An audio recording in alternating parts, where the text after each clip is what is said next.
கண்களை மூடி கரங்களை நீட்டுவோம். வலது கரத்தை நீட்டி பிள்ளை ஆசீர்வதிங்க. ஆண்டவரே, நாங்கள் ஸ்தோத்திரிக்கிறோம். இந்த பிள்ளை தேவனுடைய கரத்தில் நாங்கள் அர்ப்பணிக்கிறோம். ஆண்டவரே, கடந்த நாளில் பிறந்த நாள் காணும் பாக்கியம் தந்தீருக்கு நன்றி. இந்த அருமையான புதிய வயதுக்குள் பிரவேசித்த பிள்ளை தேவ ஞானத்திலும் அறிவிலும் கீழ்ப்படிதலும் தேவ கிருபையிலும் தேவனுடைய ஆசீர்வாதத்திலும் பிள்ளை நீர் மேன்மைப்படுத்த தேவ கரத்தில் நாங்கள் ஒப்பு கொடுத்து நாங்கள் ஜெபிக்கிறோம். ஆவியாருடைய திவ்ய பிரசன்னம் தமது பிள்ளை மேல் இறங்கி அவளை ஆசீர்வதிக்க நான் உனக்கு போதித்து நீ நடக்க வேண்டிய வழி உனக்கு காட்டுவேன். உன்மேல் கண்ணை வைத்து ஆலோசனை சொல்லுவேன். உன்னோடு கூட நான் உண்மை நடத்துவேன் சொன்ன ஆண்டவர் தொடர்ந்து வழி நடத்துங்க. பிள்ளையுடைய பெற்றோரை ஆசீர்வதிங்க.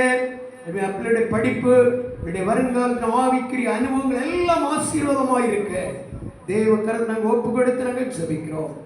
வயதில் வளர்கிறது போல தேவ கிருபையிலும் தேவ ஞானத்திலும் தெய்வீக ஆசீர்வாதத்திலும் பிள்ளை வளர்ந்து மேன்மையடைய தேவ கரத்தில் ஒப்பு கொடுத்துக்கிறோம்.